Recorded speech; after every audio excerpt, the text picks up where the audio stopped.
Oke, semangat pagi rekan-rekan semua.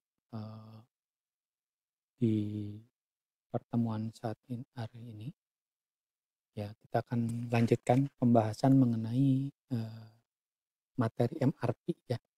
Di pertemuan yang lalu sudah dibahas, mengenai apa itu MRP atau Material Requirement Planning, dalam bahasa Indonesia kita sebut perencanaan kebutuhan material atau bahan.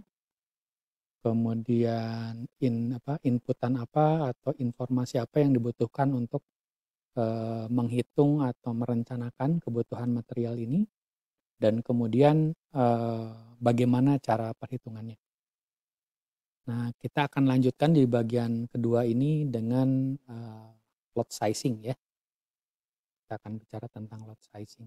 Nah, mungkin sedikit refresh ya dari materi yang sudah dibahas sebelumnya. Kita sudah menghitung ya, belajar untuk menghitung eh, atau ya, menghitung tabel MRP ya, seperti dalam format ini. Kalau Anda masih bingung atau perlu refresh kembali, silahkan merujuk kepada video yang sudah disampaikan sebelumnya. Nah, di sini seperti yang sudah disampaikan di pertemuan yang lalu, pada saat kita menghitung kebutuhan material ya untuk setiap part, untuk setiap komponen. Nah, satu hal di sini yang kemarin sudah dibahas adalah nilai dari plan order receipt ya, yang ini selalu sama dengan net requirement-nya ya. Di sini juga sama, plan order receipt-nya itu sama dengan net requirement-nya. Nah, ini karena teknik lot sizing-nya di sini disebut sebagai lot for lot. Ya, di pertemuan yang lalu sudah dibahas bahwa karena kita menggunakan teknik lot sizing-nya lot for lot, artinya berapapun kebutuhan bersihnya di sini, sejumlah itulah yang akan dipesan. Ya. Nah, ini teknik lot sizing yang namanya lot for lot. Nah, di pertemuan sekarang kita akan mempelajari ada teknik apa saja sih selain lot for lot ya untuk lot sizing teknik ini. Nah, yang pertama ini yang tadi dikatakan lot for lot, kita melakukan pemesanan sesuai dengan yang diperlukan atau yang diminta ya, berdasarkan dari net requirement-nya. Artinya butuh 5 kita pesan 5, butuh 20 kita pesan 20, butuh 17 kita akan pesan 17. Nah, dalam beberapa kasus tertentu katanya dikatakan di sini tidak selalu visible, tidak selalu bisa dilakukan. Contohnya misalnya untuk paku atau baut misalnya, butuh baut 5 atau butuh baut 8. Ya, padahal ketika kita melakukan pemesanan, satu bungkus baut itu misalnya jumlahnya 40. Jadi walaupun butuh 8, butuh 17, maka kita harus pesan 40. Ya, kita nggak bisa pesan eceran. Nah, dalam kasus seperti itu, maka lot for lot ini tidak dimungkinkan.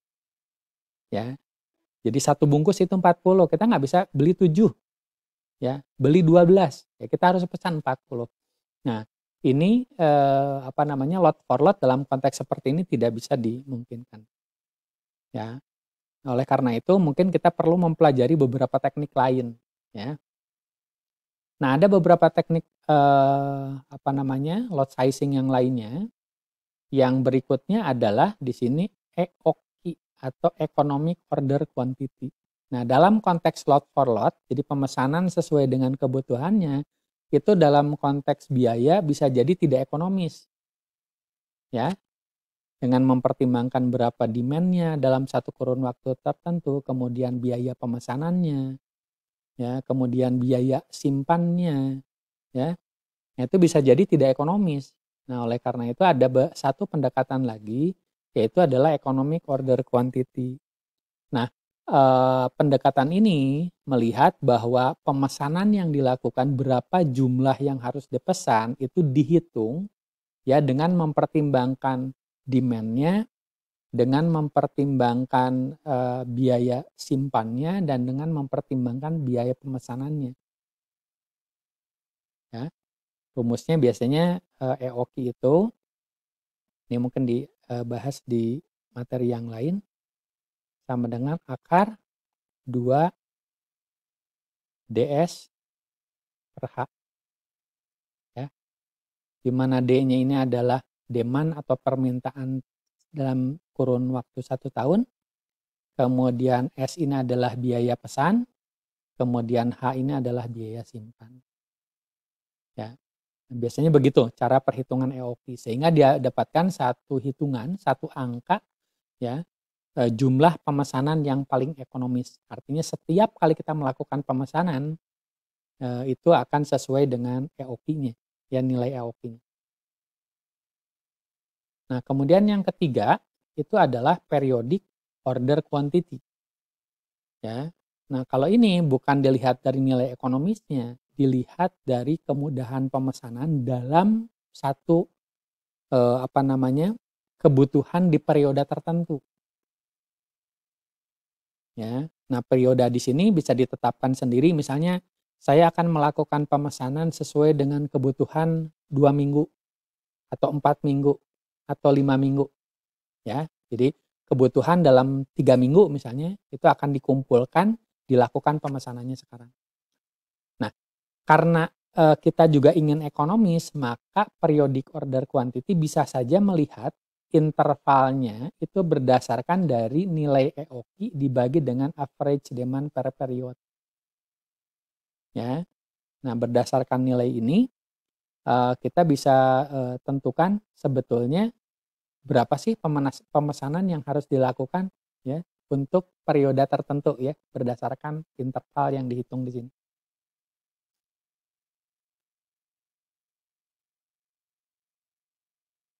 Oke.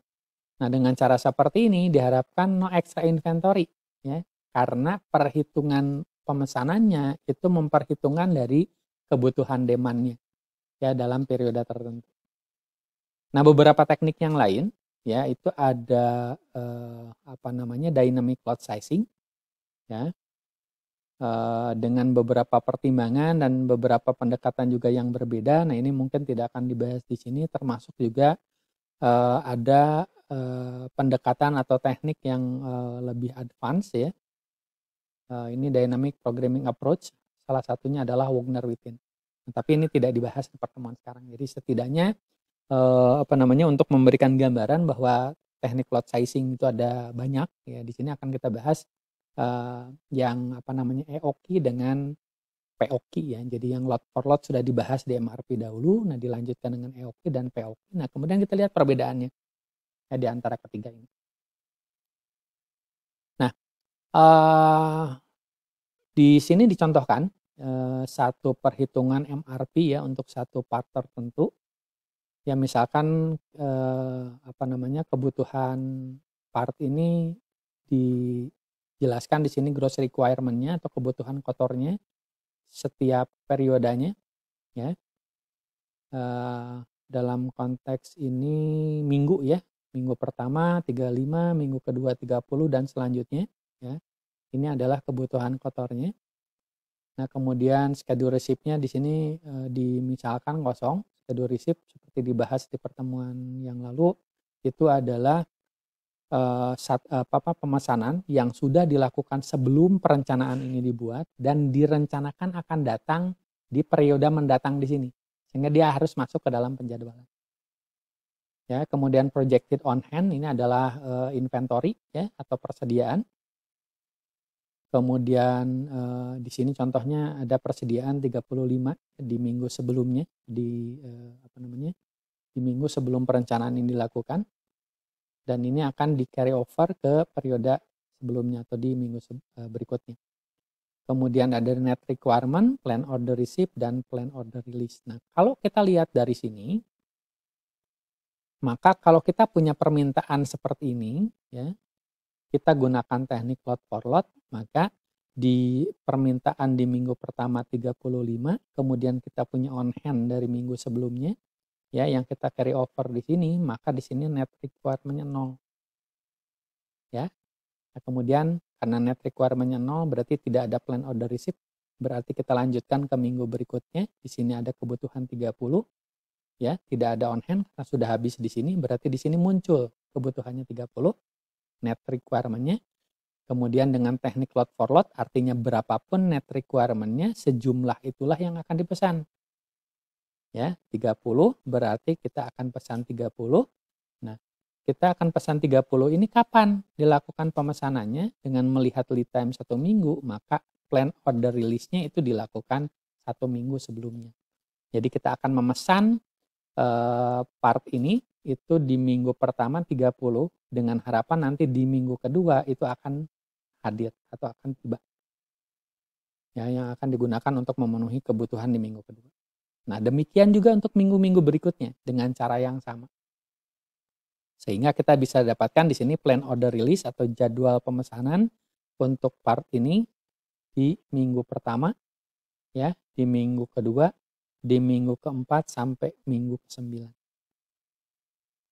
Ini sudah dibahas ya cara perhitungan ini di pertemuan selanjutnya sebelumnya untuk teknik load sizing load for load.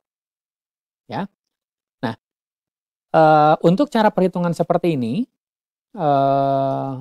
untuk perbandingan dengan teknik yang lain kita hitung cost-nya, ya, kita coba hitung cost-nya. Jadi dengan teknik ini akan muncul ya di sini karena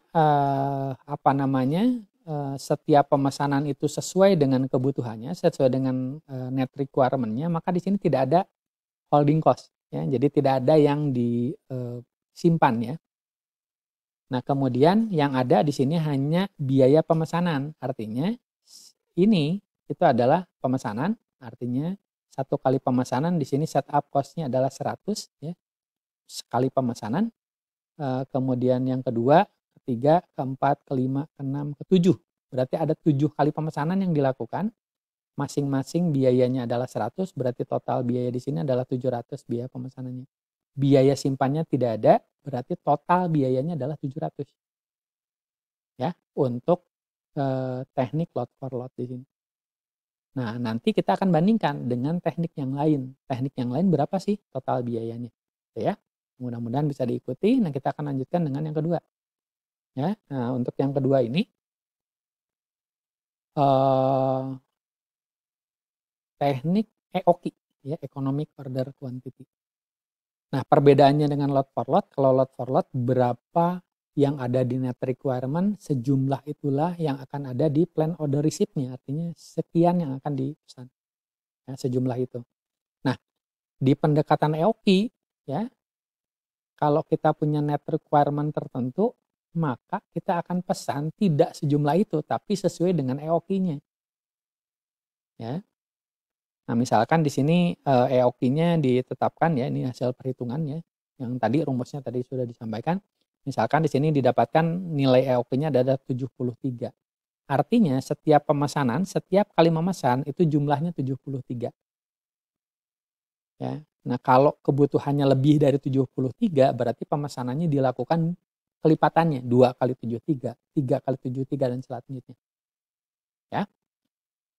Nah, cara perhitungannya seperti yang tadi kita punya gross requirement di sini tidak ada net requirement karena sudah ada on hand. Nah, kita lanjut ke minggu kedua. Di sini ada kebutuhan 30, tidak ada on hand, berarti tidak ada stok. Maka muncul net requirement-nya 30.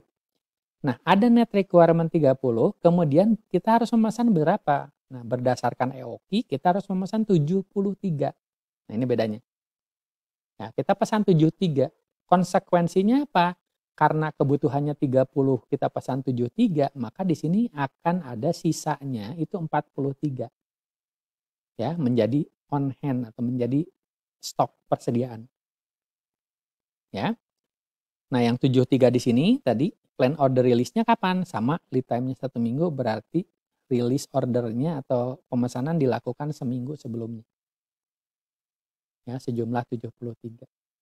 Nah, di minggu selanjutnya, di minggu ketiga ada kebutuhan 40, ada stok 43, maka tidak ada pemesanan. Ya, di sini karena tidak ada kebutuhan.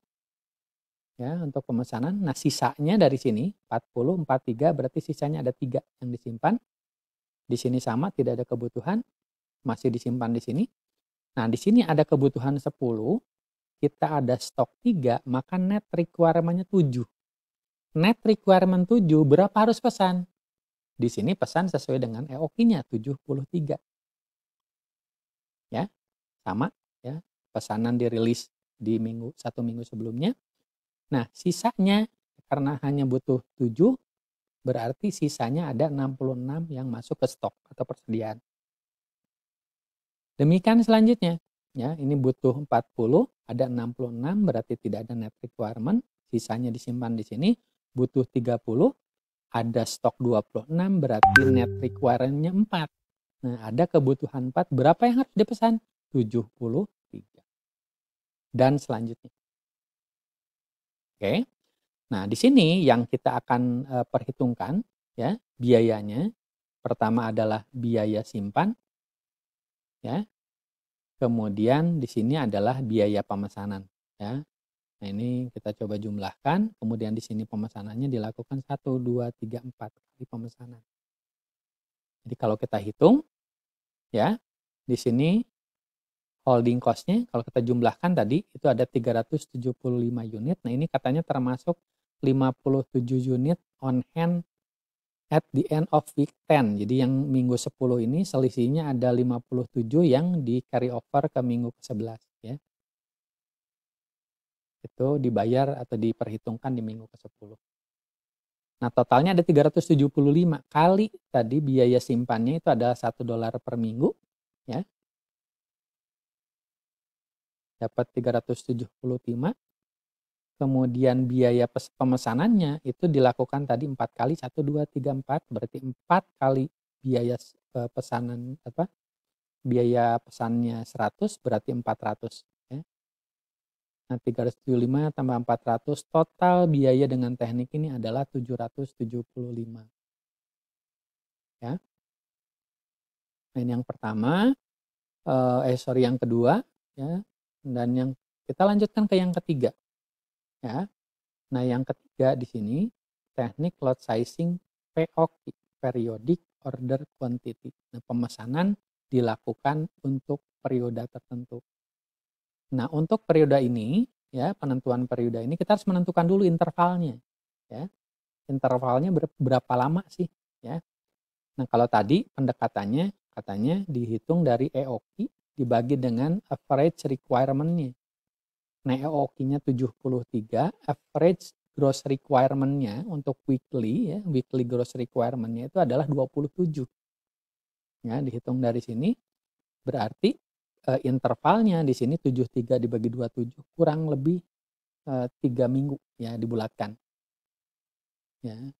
Jadi intervalnya 3 minggu, artinya kita akan melakukan pemesanan sesuai dengan kebutuhan 3 minggu ke depan. Minggu sekarang, minggu depan, minggu depannya lagi. Gitu. Jadi kita akan melakukan pemesanan sesuai dengan kebutuhan di 3 minggu. Ya. Nah, cara perhitungannya gimana? Sama ya, kita melakukan untuk yang pertama ini tidak ada net requirement ya, karena ada stok di sini, pas. Kemudian di minggu kedua ada kebutuhan 30. Nah, karena ada kebutuhan 30, maka kita harus melakukan pemesanan di sini. Nah, pertanyaannya berapa kita melakukan pemesanan? Kita lakukan pemesanan untuk 3 minggu. Minggu sekarang, minggu depan, minggu depannya lagi. Nah, gitu. Jadi dapat angka 70 ya, 30 40 0. Total 70. Nah, sama ini lead time-nya 1 minggu berarti pemesanan dilakukan 1 minggu sebelumnya. Jadi plan order release atau kita merilis ordernya 1 minggu sebelumnya. Oke. Nah, karena kita pesan 70, kebutuhannya hanya 30, maka sisanya menjadi stok ya atau persediaan. Nah, kemudian di sini persediaannya ya.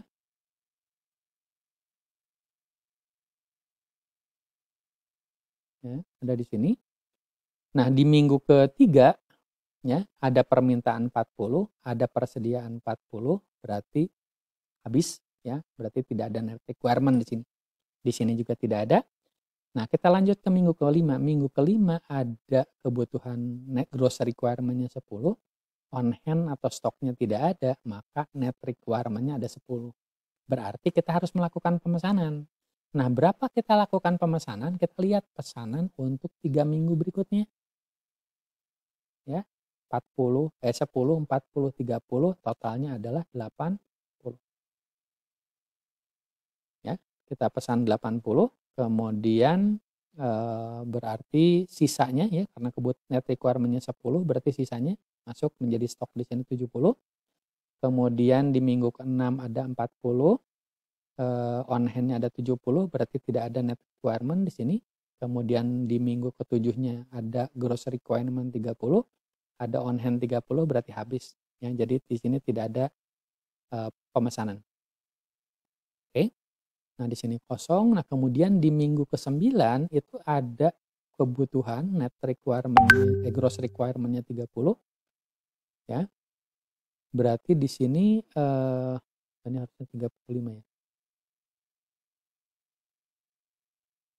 Net requirement-nya ini harusnya 30. Ya.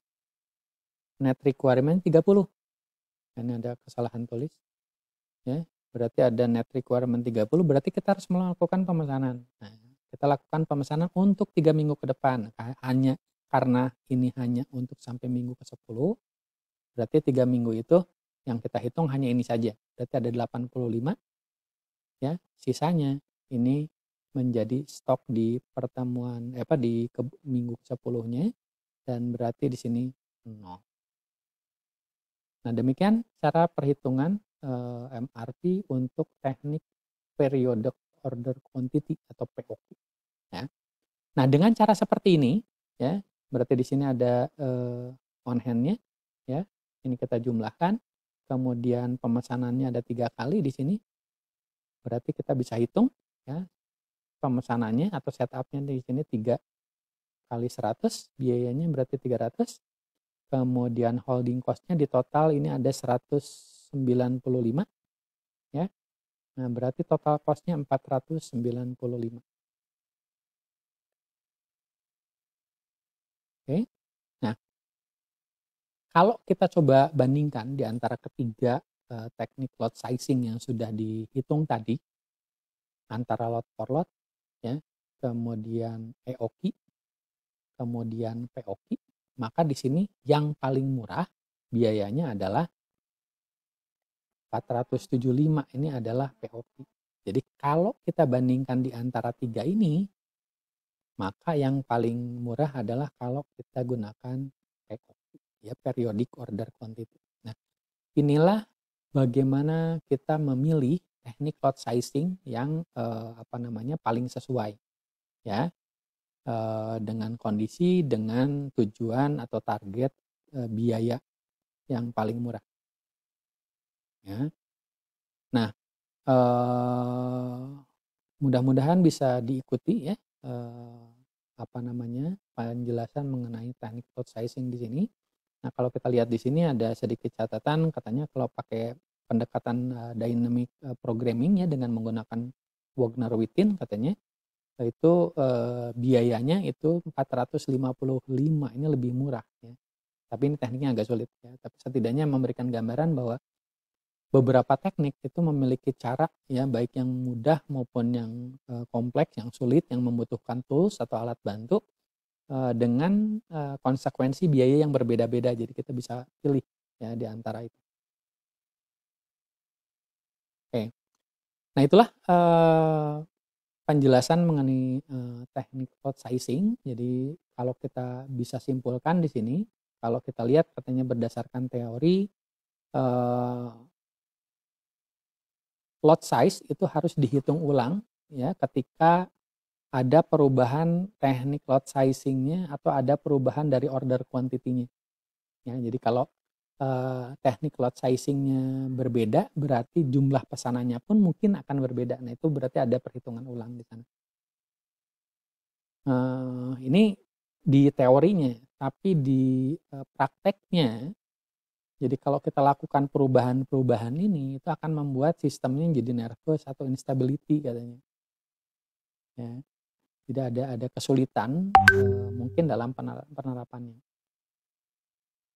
ya. Jadi ini menjadi pertimbangan apakah kita, cukup stick dengan, satu teknik tertentu gitu ya, tidak melakukan perubahan di sepanjang jalan. Nah, beberapa pertimbangan tadi kalau kita melakukan load for load, ya, ini, akan baik dilakukan kalau biaya setup-nya itu rendah, ya.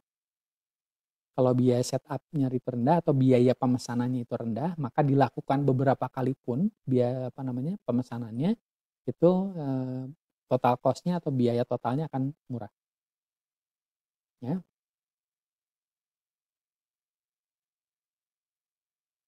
Kemudian di sini yang perlu dipertimbangkan juga adalah use slot sizing with care as it can cause considerable distortion of requirement at lower level.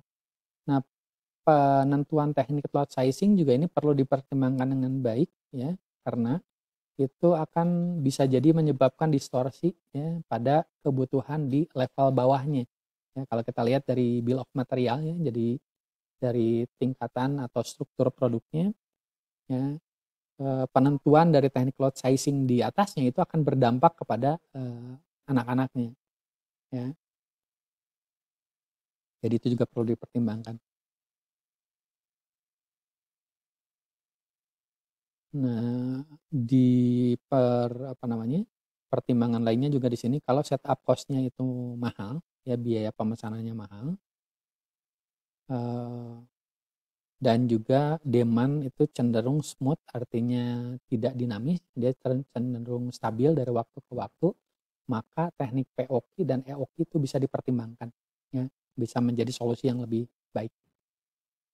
Nah itu mungkin yang, dapat disampaikan ya terkait dengan, lanjutan dari materi MRP ya, eee, nanti kita akan, lanjutkan dengan latihannya ya. Jadi di pertemuan MRP kemarin juga sudah dilakukan perhitungan, latihan ya untuk beberapa kasus tertentu. Nah itu menggunakan teknik load for load. Nah itu juga bisa kita cobakan nanti kalau kita gunakan teknik load sizing yang lain seperti yang sudah dibahas di sini. Mungkin akan terjadi, terlihat perbedaannya ya dalam konteks nanti, apa namanya, plan order receive dan plan order release.